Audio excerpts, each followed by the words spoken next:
वक्त में क्या हुआ है सर कि कल पास हो गया सर लोकसभा में, आज राज्यसभा में बहस वहस चल रही है। हाँ, पाकिस्तान को पता नहीं क्यों दिक्कत हुई है सर।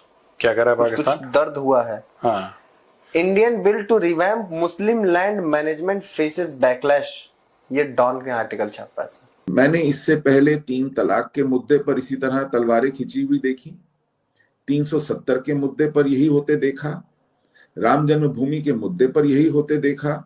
वक्फ जो बिल है, ये एक लॉ है जो भारत को इस्लामिक राष्ट्र बनाता है। आपके पास भी वो शायद ऐसा लॉ नहीं होगा जो इंडिया में था। किसी और ने नहीं, असदुद्दीन ओवैसी ने ये कहा था कि उत्तर प्रदेश में जो 1,30,000 के आसपास वक्फ संपत्तियां हैं, उनमें से 90% के कोई कागज ही नहीं है, कोई दस्तावेज ही नहीं है। तो भैया ऐसी जमीनें तो आपके कब्जे से वापस ली ही जाएंगी। इस्लाम भारत में मुश्किल से 1000 साल पहले नहीं आया और यहाँ की 2-2 हजार साल पुराने मंदिर को उन्होंने डिक्लेयर कर दिया वक्फ प्रॉपर्टी। ये तो हालत है। जो एम्प्लॉय होगा वक्फ बोर्ड का और जो सर्वेयर होगा वो गवर्नमेंट का सर्वेयर माना जाएगा। ऐसे ऐसे पावर दिए जो आप सोच नहीं सकते। वो स्टेट विद इन स्टेट बना दिया। आपको जानकर आश्चर्य होगा कि 2013 में जो अमेंडमेंट लाए थे उसमें यहाँ तक कर दिया था कि भाई सिख और मुसलमान भी अपनी ज़मीन वक्फ कर सकेंगे। क्यों? क्योंकि आप जो है वो किसी भी सिख की कह दो कि हाँ भाई ये भी वक्फ की गई थी किसी ज़माने में, आपके पिताजी ने ओरली कह दिया था। बहुत साहसिक कदम लिया जा रहा है क्योंकि मोदी गवर्नमेंट, बीजेपी का खुद का अपना मेजॉरिटी नहीं है, फिर भी उन्होंने इस बिल को पास करवा लिया है लोकसभा से। राज्यसभा में उनको दिक्कत नहीं होगी क्योंकि उनकी अच्छी खासी मेजॉरिटी है, तो इट्स अ वेलकमिंग थिंग। हम इक्वालिटी की बात करते हैं, हिंदू मुस्लिम सिख ईसाई सबको भारत में समान अधिकार होना चाहिए, स्पेशल ट्रीटमेंट नहीं मिलना चाहिए। रिलीजन के लॉ से कोई नहीं चलेगा। वक्फ जो बिल है, ये एक लॉ है जो भारत को इस्लामिक राष्ट्र बनाता है। आपके पास भी वो शायद ऐसा लॉ नहीं होगा जो इंडिया में था। तो वक्फ बोर्ड है क्या कि एक मुस्लिम सोसाइटी है, उसको बोर्ड कहते हैं, और वो उसमें सिर्फ मुसलमान बैठ सकता है। उसमें कौन मुसलमान बैठेगा कौन नहीं, ये वहां के बोर्ड के लोग तैयार करते हैं। उनके पास एक पावर होता है कि कोई जमीन का हिस्सा या कोई प्रॉपर्टी, उसको अगर उन्होंने कह दिया कि ये वक्फ है, ये मुस्लिम प्रॉपर्टी है, चाहे भले किसी ने वक्फ दिया हो या ना दिया हो, वो वक्फ हो जाती है। और उसका कोई पेपर हो ना हो, उनका खाली नोटिफिकेशन आ गया तो वो वक्फ की प्रॉपर्टी हो जाएगी। और ये सर्वे करने के लिए और ये सब करने के लिए जो पैसा खर्च होगा वो भी गवर्नमेंट देगी।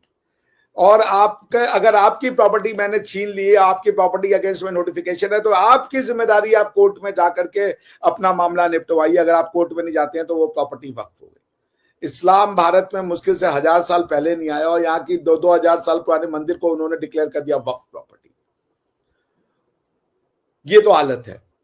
जो एम्प्लॉय होगा वक्फ बोर्ड का और जो सर्वेयर होगा वो गवर्नमेंट का सर्वेयर माना जाएगा। ऐसे ऐसे पावर दिए जो आप सोच नहीं सकते। वो स्टेट विद इन स्टेट बना दिया। अब उसका नतीजा ये हुआ कि वक्फ जो है वो कहता है कि दिल्ली का जो पार्लियामेंट का लैंड है वो हमारा है, धीरूभाई अंबानी या मुकेश अंबानी का घर जिस प्रॉपर्टी पे बना है वो हमारा है। 1700 साल पुराना मंदिर था किसी इलाके में, उन्होंने जाके कह दिया जी ये हमारा है। अगर बाबर का या अकबर का घोड़ा किसी जगह पे गलती से जाते समय लीद करके चला गया था, वो भी वक्फ की प्रॉपर्टी हो जाती है क्योंकि जी अकबर का घोड़ा उस इलाके से गुजरा था। ये तो हालत थी इस देश में। इसी पावर को कम करने के लिए और इसको रेशनलाइज करने के लिए वक्फ बिल लाया गया है, जिसमें वक्फ में प्रॉपर्टी में जो है वो जैसा नॉन मुस्लिम की प्रॉपर्टी भी वक्फ हो जाती थी, डिक्लेयर कर दिया वक्फ ने कि हाँ भाई ये तो ये प्रॉपर्टी एक समय मुगलों की थी, अब ये जो है इस पे हिंदू रह रहा है, कोई बात नहीं, ये वक्फ की प्रॉपर्टी हो गई। तो इस तरीके से चीजें चलती थी। उसी को रेशनलाइज, उन्हीं पावर को कम करने के लिए, और उसमें सिर्फ मुस्लिम बैठते थे। नॉन मुस्लिम की प्रॉपर्टी को भी आप वक्फ डिक्लेयर कर सकते हो, लेकिन जो उसके मेंबर होंगे वो सिर्फ मुस्लिम होंगे। ऐसी ऐसी पावर दी गई थी। आपको पता ही नहीं है इस देश में हुआ क्या है अभी। आप ऐसा प्रॉपर्टी का लॉ हिंदुओं को है आपके यहाँ पे? आप तो हिंदू लैंड में बैठे हो, उसको इस्लामिक लैंड। कल हमें आसिफ साहब बता रहे थे कि भाई ये तो 90% रहते हैं तो इस्लामिक लैंड। ऐसा नहीं है। कजाकिस्तान की पॉपुलेशन 80 से 85% मुसलमान है, पर वो कभी नहीं कहते कि कजाकिस्तान इस्लामिक लैंड है, कभी नहीं कहते। लोगों के इस्लाम हो जाने से उस लैंड की हिस्ट्री नहीं चेंज हो जाती। और वो आज भी वो कजाक बोलते हैं, उन्होंने कोई स्क्रिप्ट नहीं ले आया अरबिया से और वो अपनी लैंग्वेज को अरबिक स्क्रिप्ट मिल गई। ये अलग बात है कि वो रशियन वो यूज करते हैं, क्या नाम है, अल्फाबेट्स का। एनीवेज, तो बहुत सी प्रॉब्लम है, उस पर हम लोग फिर चर्चा करेंगे। तो this is what the Waqf bill. और ये एक बहुत अच्छा बहुत साहसिक कदम लिया जा रहा है, क्योंकि मोदी गवर्नमेंट, बीजेपी का खुद का अपना मेजोरिटी नहीं है, फिर भी उन्होंने इस बिल को पास करवा लिया लोकसभा से। राज्यसभा में उनको दिक्कत नहीं होगी क्योंकि उनकी अच्छी खासी मेजोरिटी है। तो इट्स अ वेलकमिंग थिंग। हम इक्वालिटी की बात करते हैं, हिंदू, मुस्लिम, सिख, ईसाई सबको भारत में समान अधिकार होना चाहिए, स्पेशल ट्रीटमेंट नहीं मिलना चाहिए। रिलीजन के लॉ से कोई नहीं चलेगा।